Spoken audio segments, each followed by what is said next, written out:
Hi, I'm Tim. Welcome to Watchbox, and thanks for logging on. If you love this watch, email me, tmosso@thewatchbox.com. It's in the description below. Your purchase and pricing email question line for buying this or any watch you see on any Watchbox platform. Reach out to me directly for pricing. Email tmosso@thewatchbox.com. Today, we're discussing a model launched in 2021 from Audemars Piguet. This is the Royal Oak Automatic Flying Tourbillon, and it is everything its highly descriptive name implies. So, in grade 5 titanium, this watch is 41 millimeters in diameter by 10.7 millimeters thick. Lug to lug, it is 50.8 millimeters, and end link to end link, these little plots, the total distance across the wrist is 53.3 millimeters. The watch is grade 5 tie, which is the type that's, yes, lighter than steel and still hypoallergenic, but also harder and more scratch resistant than steel. We'll throw it on my wrist, which is 16 centimeters in circumference, and get a feel for how it fits. It's comfortable, but it's broad. It wears at least its rated size, and it's probably better to think of it as a conventional 43 millimeter round watch for fit's sake. That said, for a flying tourbillon with automatic winding, it is quite thin. It'll slide easily underneath the cuff. The watch wears light and comfortable on the wrist with sapphire on both sides, titanium bracelet, clasp, and case. A good-looking watch, a flat, handsome watch. A sports watch? Yes, but also handsome enough to be that dress watch if you wish it to be. Now, taking a quick look at the bracelet, you can see it is beautifully hand-finished. This is part of what you pay for when you buy a Royal Oak. Facets in polish and satin. The bracelet taking 9 to 11 hours to manually finish, and I would imagine grade 5 tie being rather challenging is probably on the higher end of that scale. Removable links are fixed in place by screws, and as you can see, we have a double deployant clasp with twin trigger release for security. Internally, it's media blasted and satinated, and it's a sequential close, so one side closes before the other. The logo closes second. The case is handsome and as complex as the bracelet. Since the first Royal Oak designed by Gerald Genta in 1972, the complexity of its finishing, its faceting, its polish, and its satination has been part of the draw. We have the rounded octagonal bezel, originally inspired by a vintage diving helmet.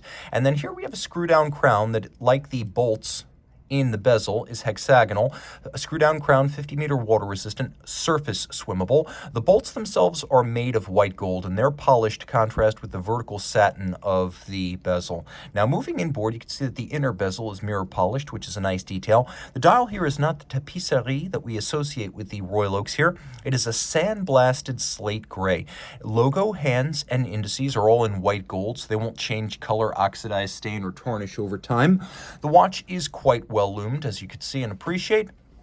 And then we have a polished chapter ring framing the flying tourbillon. So it is a flying tourbillon, which means that there is no upper bridge to block your view. It's free sprung for durability, adjusted in 5 positions, which is the chronometer standard, and it has an overcoil hairspring, so it keeps very consistent time, regardless of its position on your wrist or on your dresser at night. Now, it also beats away at 21,600 vibrations per hour, and it is a 1-minute tourbillon, making 1 circuit every minute. You can see that the details of the finishing on the tourbillon carriage are world class, as good as it gets. On the reverse side, you find that the movement, caliber 2950, is properly sized to fit this case. Now, you can see it really fills out the case, the mark of a true manufacturer, not just sticking a movement into a case and then making do, but designing the movement to fit the case.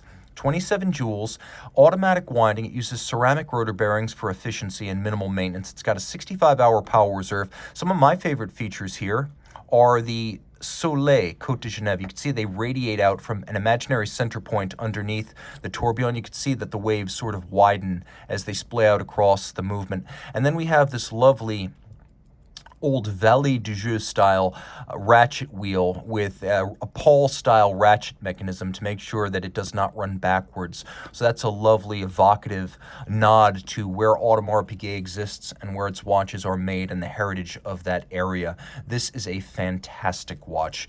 This is Audemars Piguet at its best. It's the AP you imagine.